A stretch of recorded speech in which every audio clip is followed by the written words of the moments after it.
Hare Krishna, Namaste. Chapter 12, which is entitled as Bhakti Yoga, Sloka 13 and 14.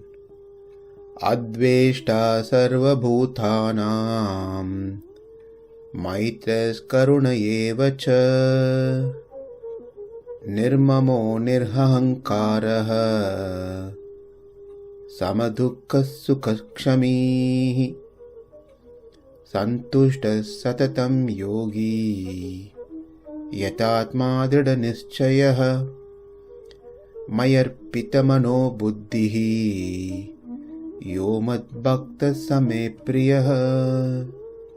From the previous 5 slokas, we learned that better than the practice of remembrance of the Lord is the direct perception of the self. Better than the self-realization is the meditation on the self. Better than the meditation on the self is the practice of karma yoga. By performing karma yoga with the dṛḍha-niścayaḥ principles, one will have peace. When one gets peace, one will be able to continue their prescribed activities. As one continues to perform their prescribed activities, which is karma yoga, their mind gets purified. As one's minds get purified, they will be able to meditate upon the self. As one meditates upon the self, one will be able to attain the self-realization. When one attains self-realization, that is atma-sakshatkara, then one will be able to engage one's body in the service of the Lord. As one engages one's body in the service of the Lord, one will be able to appreciate and remember the qualities and pastimes of the Lord. As one remembers the Lord in that manner, one will be able to fix their mind upon the Lord continuously without any break. In this way, one will be able to attain the Lord with a determination. This is what we have learned so far. So, for those who cannot have that natural love, affection, devotion towards the Lord, then they take up this process and gradually progress to develop that natural love for Krishna. There are 2 levels in what we have discussed so far, that is karma yoga and bhakti yoga. The thing that is common in both this is bhakti. Number 1, one who does karma yoga with bhakti. Number 2, one who does bhakti yoga with bhakti. One who does karma yoga with bhakti is the stage where one has not achieved the self-realization. And the one who does bhakti yoga with bhakti is the stage where one has not achieved the Paramatma realization. In other words, one performs karma yoga with bhakti to attain self-realization, and one performs bhakti yoga with bhakti to attain Paramatma realization. To attain the realization of self, that is direct perception of Atma, karma yoga with bhakti becomes sadhana, meaning practice. Whereas to attain the direct perception of Paramatma, bhakti yoga with bhakti becomes the sadhana. So either we do karma yoga or bhakti yoga, one needs to do it with bhakti towards Krishna. There is no change in that. With that understanding, now what are the qualities to perform that bhakti is what being explained in the following 7 slokas, starting from 13th onwards. Let's learn the word by word meaning. Yaha, which mad-bhaktaḥ, devotee of mine, sarva-bhūtānāṁ, towards all creatures, adveṣṭā, is free from envious nature, that is, non-envious. Maitraḥ, is friendly with even enemies. Karuṇa evacha, and even compassionate when required. Nirmamo, is devoid of the feeling of mine. Nirahaṅkāraḥ, who does not identify the body with the self. Sama-duḥkha-sukhaḥ, is not swayed by happiness and sorrow. Kṣamī, is indifferent to heat and cold. Santuṣṭaḥ, content, satisfied. Satataṁ yogī, ever contemplating on the self, which is different from the body. Yatātmā, having subdued his mind, self-control. dṛḍha-niścayaḥ, having firm conviction in the teachings of Vedas, having determination. Mayy, to me. Arpita-mano-buddhir, who has surrendered his mind and intellect. Saha, the practitioner of prescribed duties with devotion. May, to me. Priyaḥ, dear. Translation: one who is not envious but is a kind friend to all living entities, who does not think himself a proprietor and is free from false ego, who is equal in both happiness and distress, who is tolerant, always satisfied, self-controlled, and engaged in devotional service with determination, his mind and intelligence fixed on me. Such a devotee of mine is very dear to me. Let's be clear here that the karma yoga practitioner who does that with bhakti towards Krishna needs to have these qualities that we are going to see now. Does not mean that the bhakti yogi who practices bhakti towards Krishna should not have these qualities. Therefore, these qualities that we are going to see is pretty much common to karma yogi or bhakti yogi.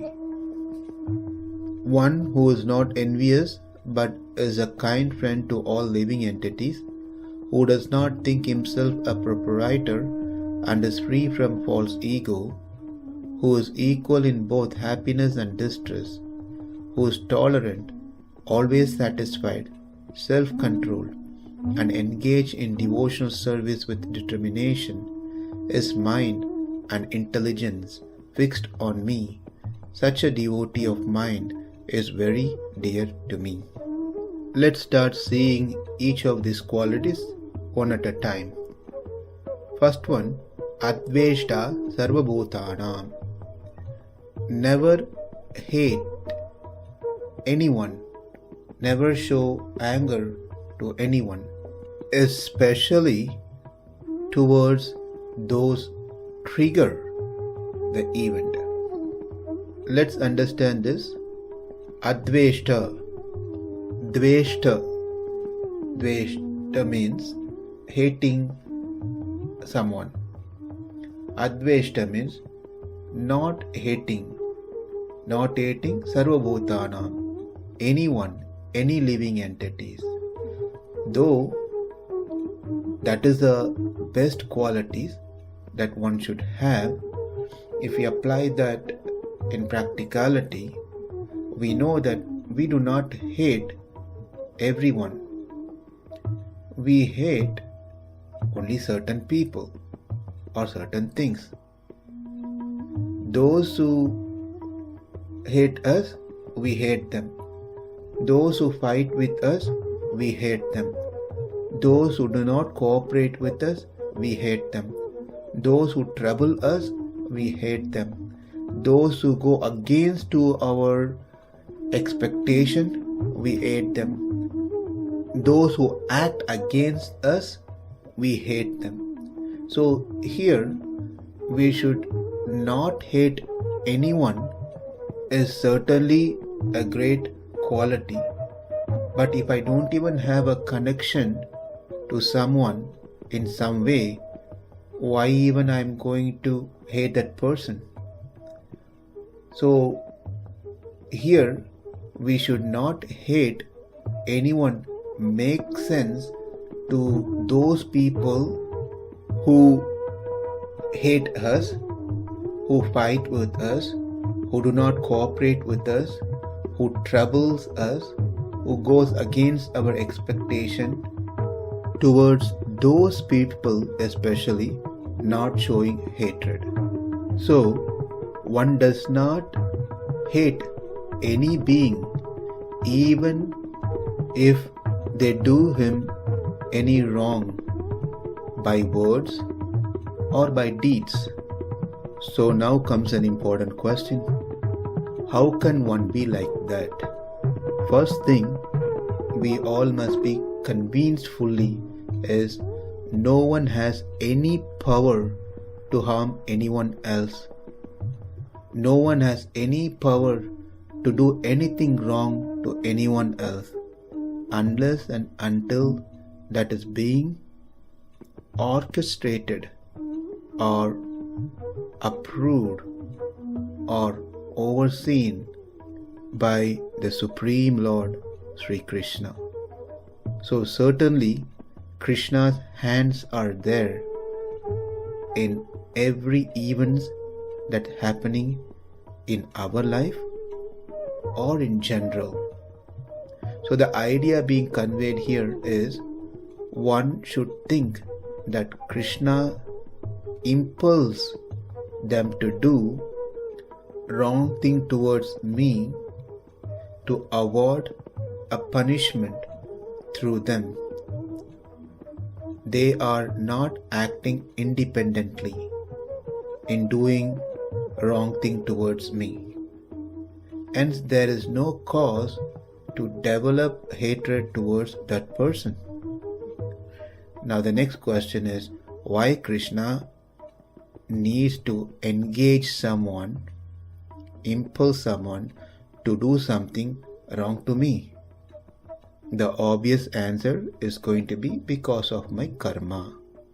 So the person who is doing wrong to me by words or by deeds is simply a award or a reaction to the past karma that I have done. Now I am on the receiving side of it. That's the only difference. And Krishna, who is the controller of everything, controls and makes sure that we get rewarded for both good action as well as bad action that we might have. And that reward happens through many things. And one of the way is through people. Therefore, this person is simply an instrument so I can go through my karma. And what relationship do I have with this person who is hurting me? One should question oneself. He is Atma, I am Atma.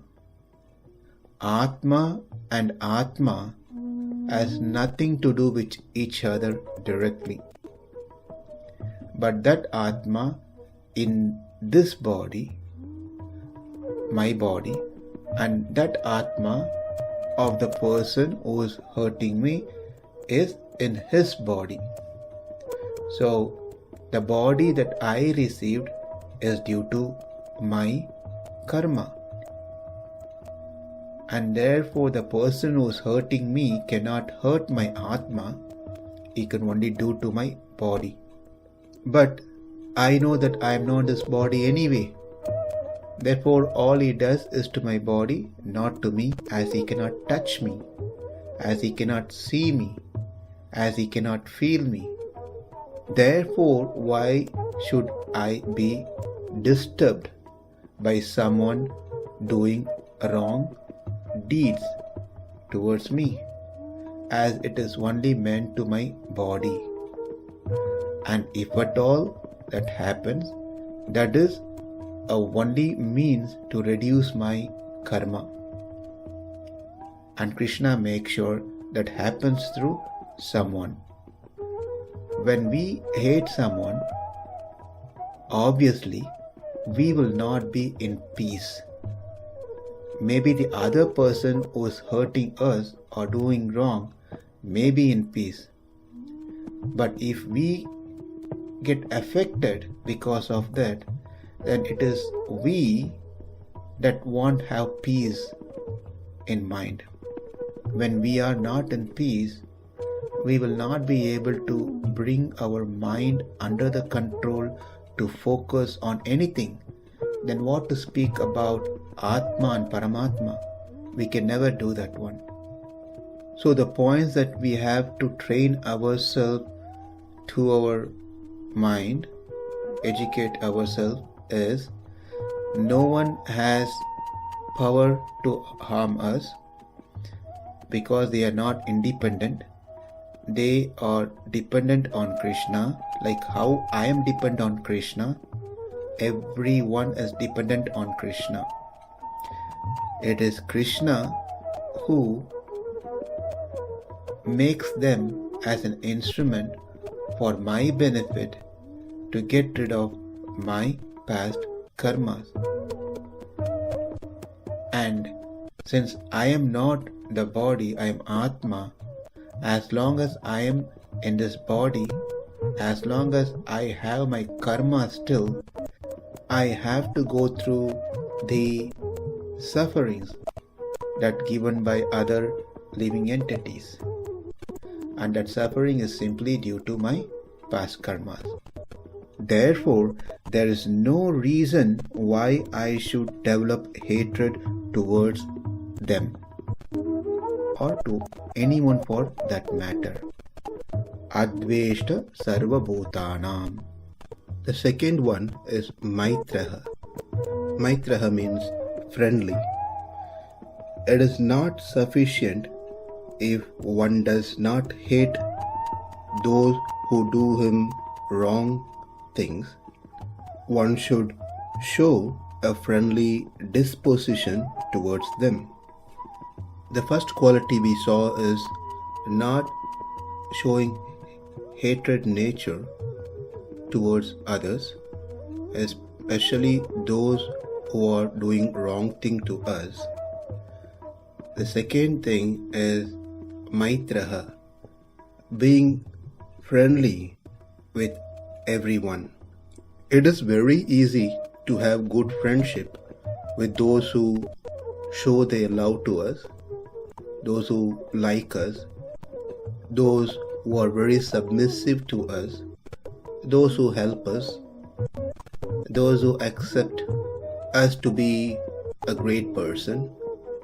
But it is hard to have friendship with someone who's not submissive to us, doesn't like us. So what is considered to be a greater quality is trying to show our friendship to such people. Generally, we start disliking people in the world, especially when they are thankless, when they are rude, when they make fun of us, when they irritate us. So the great acharyas have said, when someone is like that, we should internally try to tolerate that person and be thankful to that person, show our compassion to that person, and also internally laugh at that person, seeing the lack of his knowledge. If someone says that you are fool, if we get affected by that, then we are really fool, as that person said. Because one who thinks oneself to be something else is considered to be fool, a mentally disordered person. A mad person says, I am the President of United States. He is thinking himself to be someone else. We call that person as fool. So when someone is criticizing us, saying something about us, and we get offended because of that, then we are certainly in the bodily conception of life. When I know I am not this body, I am Atma, when someone says something to me, say you are fool, I shouldn't get affected. If I do get affected, then I am thinking myself to be the body. That means I am thinking me to be something which I am not. Therefore, I am fool, which is being confirmed. On other hand, we should really laugh at that person because he is thinking I am fool based on my body. But I am not this body. Therefore, whatever that person says is not me, but my body, which is not me anyway.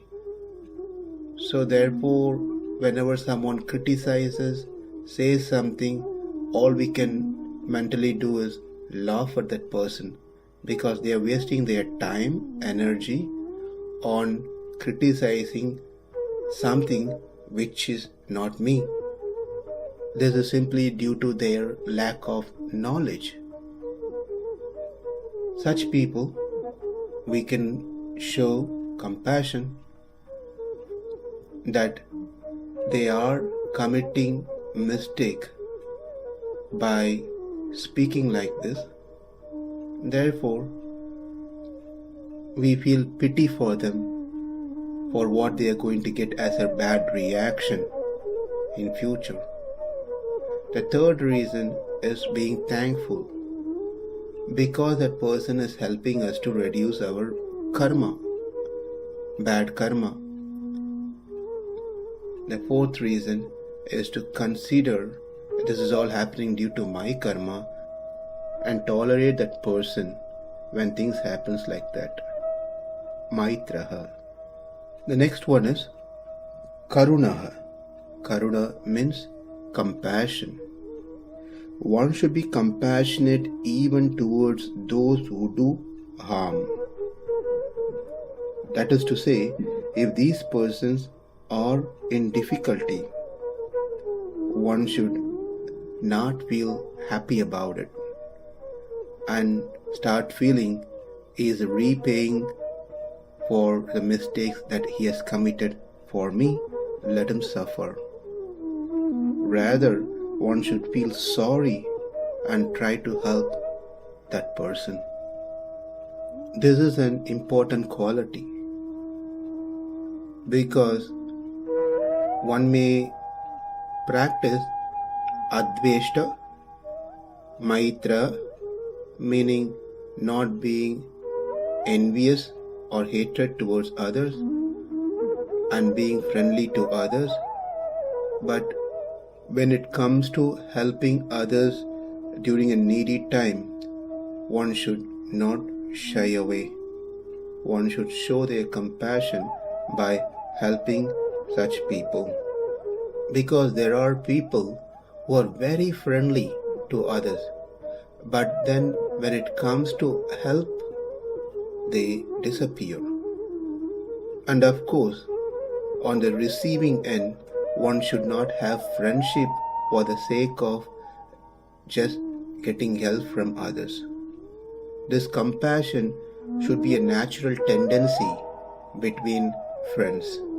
The compassion should be a natural tendency to help anyone and everyone.